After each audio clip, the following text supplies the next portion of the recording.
उद्या जन्माष्टमी. उपवास केला नाही तरीही चालेल, पण ह्या चुका उद्या करायच्या नाही. उद्या कृष्ण जन्माष्टमी आहे. उद्या ह्या चुका करू नका.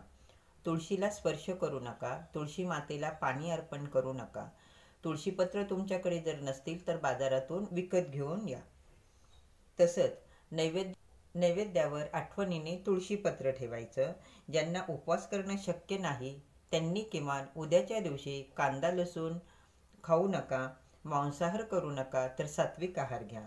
तसंच उद्या गाय वासराला मारायचं नाही.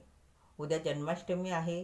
गायीची आणि वासराची सेवा करायची. म्हणजेच तुमच्या इथे जर आजूबाजूला गाय असेल तर तिला तुम्ही उद्या चारा खाऊ घालू शकता. गरिबांचा अपमान करायचा नाही. व्हिडिओ आवडला तर लाईक करा, शेअर करा, आठवणीने चॅनल सबस्क्राईब करा.